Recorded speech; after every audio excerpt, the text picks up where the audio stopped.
Hey there, and welcome to this Beacon training.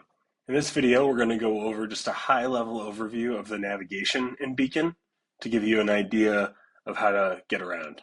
The dashboard has a bunch of great widgets and analytics geared towards giving you a bird's eye view of your account, and you can move through the three different tabs up here at the top from events, inventory movement, and sales. So this is a great way to keep an eye on all of the activity in your account. Next, we have events. Events are any way that inventory gets consumed in Beacon. So these are your surgical cases. These are your direct sales. Events are how you consume inventory. That's the big thing you need to remember there. But you can schedule those cases here.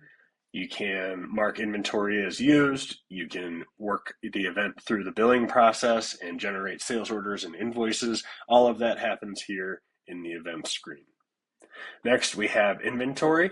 The all inventory screen is where you go to actually access your inventory detail or review your inventory, see what you have.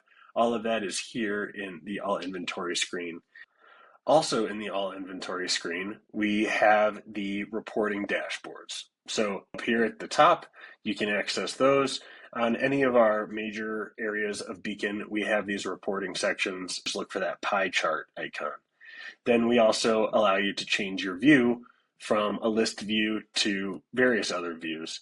In this one, we have a container calendar showing you when containers are being reserved for upcoming cases. And then lastly, in this screen, you can also create new inventory. All of that can be done here in the all inventory screen.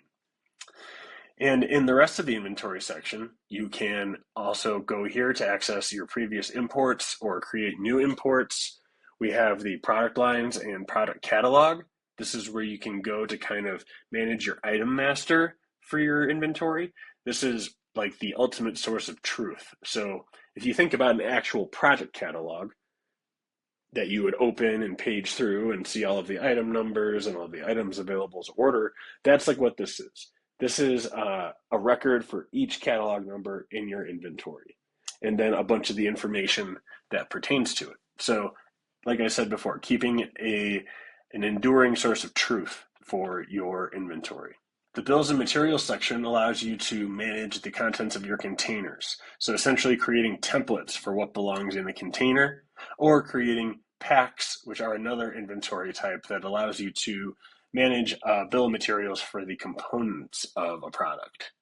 And then lastly, in the inventory section, we allow you to generate and request audits from your users so that you can return inventory counts directly within the system, and then you can use our auto reconcile features to reconcile your inventory. Under the movement section, this is where you can access your inventory requests or create new inventory requests. And then when requests are being fulfilled or inventory otherwise needs to be moved through the system, that happens with your inventory transfers, also located here under the movement section. And then lastly, we have locations. Inventory movement in Beacon is governed by custody, so transferring inventory from one person's custody to another. However, we do allow you to track geographic locations and assign that to your inventory, and those can be managed here in the location section. The directory is where we store all of your critical business data, your physicians and their contact information, your preference cards and all of those surgeon preferences, your facilities. So these are the healthcare facilities where you're doing business, i.e. your customers.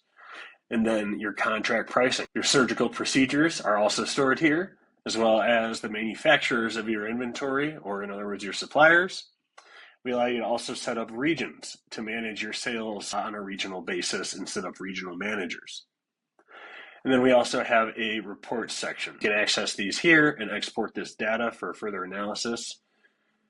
And then we have the user section where you can manage all of your user accounts and create new users, as well as assigning directory records to your users so that they can see the appropriate information that pertains to them.